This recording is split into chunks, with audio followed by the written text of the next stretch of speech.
What's going on, everyone? We have got the fifth layer in Inside an Elevator Superdrop. This one is featuring Andrew MacLean. He's a comic book artist, and some of his art looks really, really awesome. So let's get into it.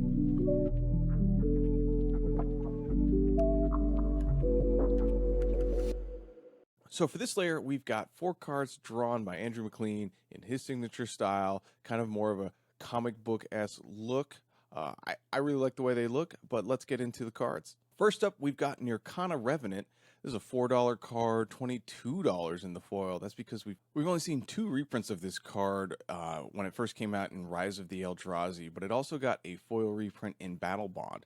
Still sitting at $23 for the foil, but this is definitely a scarcity play in terms of value here. We saw it 2 years, 8 months ago. Still ranks pretty high at 1993. It is a Cryptghast effect, giving all your swamps basically the ability to double their mana, but it is 6 mana in terms of cost, so you don't see this card as widely played as Cryptghast or Cabal Coffers, but it is a really good effect. It's just on a highly costed body. This card does get a little better if you're playing vampires or you have ways to cheat big mana creatures out. Next up, we've got Arbor Elf, looking like a sad little boy here. 30-cent card, $4 in the foil. Again, this is a pretty cheap card. This is a scarcity foil play. We've only seen 5 reprints of it. The last one was just a year ago.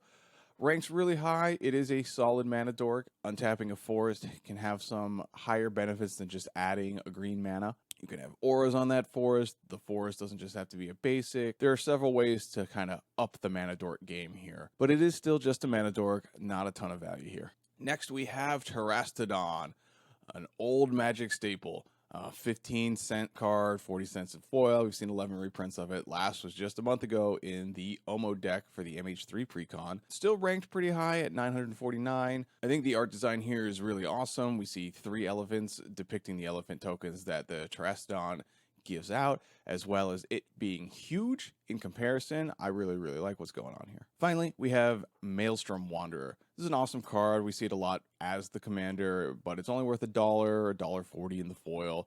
7 reprints, last one almost a year ago.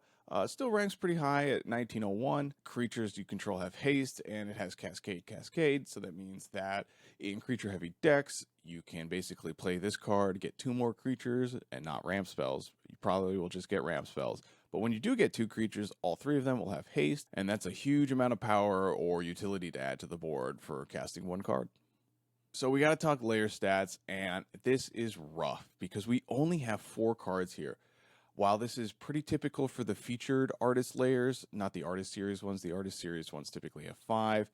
4 cards is just a tough sell, especially when you look at the non-foil price only being around $5.76.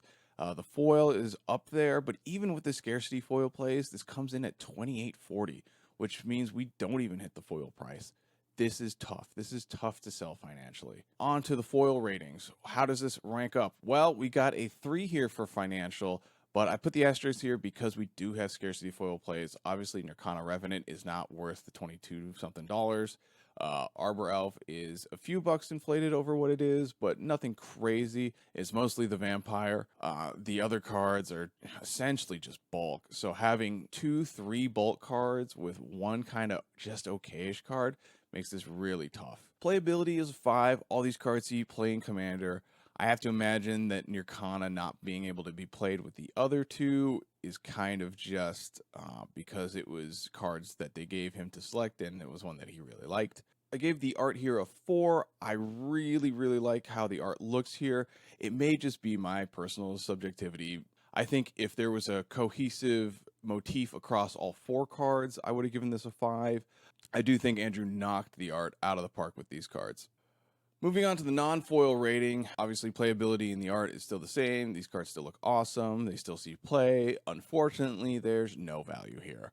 As I said, it's only like $5, so you're paying $30 for $5 worth of cards. I would rather just spend $30 and buy a print of the art and put it somewhere than I would spend $30 on these cards, which is the unfortunate part about this. I think Wizards really needs to start throwing a bigger bone to the featured series from Secret Lair.